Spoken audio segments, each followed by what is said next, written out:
Fourier transform का ये formula हमने देखा कि अभी लिखा था 1 minus infinity to infinity f of t e की power minus iota omega t d t f of omega. अच्छा, यहाँ 1/√2 पाई आपको नज़र आ रहा होगा। ये नॉर्मलाइज करने के लिए इस्तेमाल करते हैं, नॉर्मलाइजिंग फैक्टर है, ठीक है। ये फार्मूले में इस्तेमाल होता है, इसकी डेरिवेशन है, वहाँ से आता है। अच्छा, यहाँ पर फंक्शन एफ ऑफ टी लिखा हुआ है, यहाँ ओमेगा टी ये डी टी।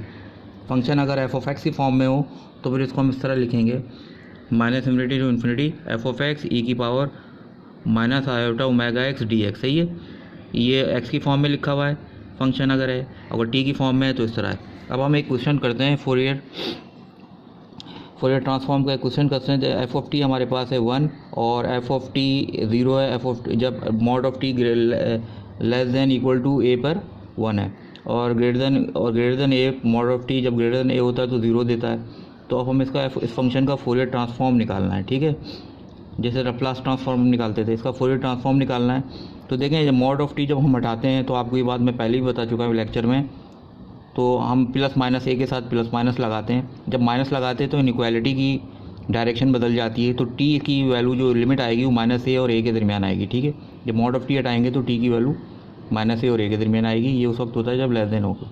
अच्छा, यहाँ पर देखें, टी जो है mod of T greater than a, mod यानी टी की वैल्यू ए से ज़्यादा है, तो इसका मतलब ये हुआ हम यहाँ जो लिमिट लेंगे वो उस पर वो 0 दे रहा है। या हम लिमिट ये ले सकते हैं कि टी ए से फ्रॉम, यानी कि टी जो है फ्रॉम ए टू इन्फिनिटी, यानी टी ए से इन्फिनिटी की तरफ जा रहा है, या क्योंकि बता रहा है कि टी की वैल्यू ए से ज़्यादा है, तो ए से ज़्यादा है तो ये ए से इन्फिनिटी की तरफ जा रहा है, तो टी की वैल्यू, टी की लिमिट यहाँ हम ए से इन्फिनिटी ले सकते हैं, ठीक है।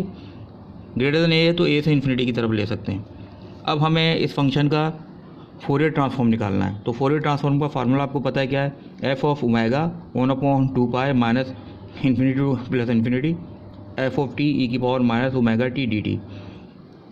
अब हम इस लिमिट को according to this condition break करेंगे, सही है। सबसे पहले देखें यहाँ टी की लिमिट क्या है, माइनस ए टू ए, तो यहाँ हमने माइनस ए टू ए लगा दिया, ठीक है। और माइनस ए टू ए पे एफ ऑफ टी कितना आ रहा है 1, तो यहाँ पे हमने 1 रख दिया, ठीक है। और ये आपके पास एज इट इज़ मौजूद है। एफ ऑफ टी हम अगले स्टेप में 1 रखेंगे, अभी रखा नहीं, अगले स्टेप में 1 रखेंगे और यहाँ पर मौजूद है। अच्छा, माइनस ए से ए है, तो अगर मैं आपसे कहूँ माइनस ए से ए यहाँ लिमिट है तो इसके पीछे कौन सी लिमिट होगी, ये माइनस ए से ए है तो इसके पीछे कौन सी लिमिट होगी, क्योंकि ये इंटीग्रेशन जो है minus infinity to plus infinity है ना, minus infinity to plus infinity है। माइनस ए से ए आ रही है तो पीछे लिमिट उसकी मैं ले सकता हूँ माइनस इन्फिनिटी टू माइनस ए, फिर माइनस ए टू ए, समझ में आ रही है बात। और फिर ये जो लिमिट क्या बता रही है, ए टू इन्फिनिटी, फिर मैं इसको लिख सकता हूँ ए टू इन्फिनिटी। तो इस तरह मैं लिमिट को डिवाइड कर सकता हूँ। दोबारा समझ लें, माइनस ए से ए तो ये लिमिट हो गई हमारी, इसका फंक्शन 1 दे रहा है, हम अभी यहाँ पे रखेंगे। और ए के बाद ये आ रहा है ए टू इन्फिनिटी, तो ए टू इन्फिनिटी हो गया ये। और पीछे अगर जाएँ तो ये माइनस ए से आ रहा है तो पीछे होगा माइनस इन्फिनिटी टू माइनस ए, सही है। तो हम ये लिमिट ले सकते हैं क्योंकि यही बचती है हमारे पास। तो हमने इसको लिख लिया और ये 1/2 पाई बाहर लिख लिया।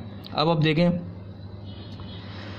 अगर मैं आप वैल्यू माइनस ए से ए पर फंक्शन की वैल्यू जो है मेरी 1 है, यहाँ मैं 1 पुट करूँगा तो इधर 1 आ जाएगा, ये चीज़ आ जाएगी। अच्छा, 0 से जब मेरी लिमिट ए से इन्फिनिटी होती है तो ये फंक्शन 0 देता है, तो ये पार्ट ख़त्म हो जाएगा, ठीक है, ये पार्ट फिनिश हो जाएगा।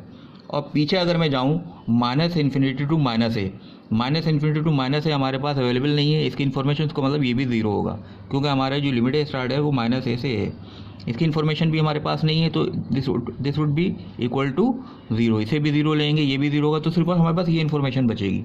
ये इन्फॉर्मेशन हमारे पास ये आ गई। एफ ऑफ टी की वैल्यू हमने यहाँ 1 पुट कर दी है। अब हमने इसको सॉल्व करना है, 1/2 पाई। अब आपको पता है ई की पावर आई ओमेगा टी किसके बराबर होती है, अगर मैं एक्सपोनेंशियल फॉर्म में लिखूँ तो ये बराबर होती है cos omega T plus iota sine omega T के, ठीक है। अब मैं क्या कर सकता हूँ, तो यहाँ तक हम पहुँच गए, cos omega T plus iota sine omega t d T, हमने इसकी वैल्यू यहाँ पुट कर दी। अच्छा, अब ज़रा फंक्शन की तरफ आएँ। फंक्शन में देखें F of T is equal to 1 के बराबर है, ठीक है। अगर आप यहाँ टी की वैल्यू माइनस पुट करें फिर भी ये 1 आएगा, अब यहाँ पे टी की वैल्यू प्लस पुट करें फिर भी ये 1 देगा, तो इसका मतलब ये this one is a even function, ये इवन फंक्शन है।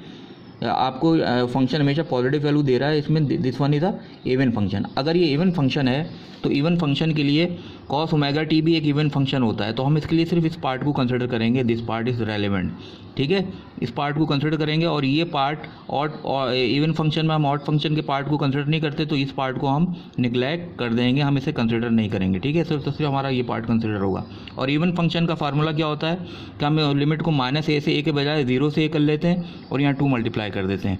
तो यहाँ हमने 2 मल्टीप्लाई किया और लिमिट को 0 से a कर दिया और कॉस ओमेगा टी dt हो गया, ठीक है। इवन फंक्शन था तो इस पार्ट को हमने नज़रअंदाज कर दिया, ठीक है। अब हमने जब इसको सॉल्व किया तो 2/√2 pi cos omega t dt का जो इंटीग्रल आ गया वो sine omega t upon omega आ गया। फिर हमने इस पर लिमिट लगाएंगे 0 से ओमेगा, 0 से a इस पर जब लिमिट लगाएंगे हम तो t की जगह a आएगा तो ये जाएगा 2/√2 pi sine omega a upon omega. ये हमारा आ गया फोरियर ट्रांसफॉर्म। किस फंक्शन का आ गया फोरियर ट्रांसफॉर्म? इस फंक्शन का फोरियर ट्रांसफॉर्म आ गया, ठीक है। फोरियर ट्रांसफॉर्म जिस तरह आप लप्लास ट्रांसफॉर्म निकालते थे और इन्वर्स लप्लास ट्रांसफॉर्म निकालते थे, तो फोरियर ट्रांसफॉर्म का इन्वर्स फोरियर ट्रांसफॉर्म भी होता है। वो क्या होता है? वो होता है f ऑफ t = 1/2 पाई, ठीक है, -∞ टू इन्फिनिटी e की पावर आयोटा ओमेगा टी। यहाँ आयोटा यहाँ उधर माइनस का था, इधर प्लस का हो जाएगा, इधर आ जाएगा f ऑफ ओमेगा, ठीक है, डी ओमेगा। यानी कि यहाँ पर जो आपके पास Fourier function transform Fourier function है वो रखेंगे, ठीक है, डी ओमेगा, उससे इंटीग्रेट करेंगे तो आपको इन्वर्स फोरियर ट्रांसफॉर्म मिल जाएगा, यानी कि ओरिजिनल फंक्शन मिल जाएगा ट्रांसफॉर्म होने से पहले। तो ये इन्वर्स फोरियर ट्रांसफॉर्म का फार्मूला, इसकी मदद से हम इन्वर्स फोरियर ट्रांसफॉर्म लगाकर ओरिजिनल फंक्शन भी हासिल कर सकते हैं।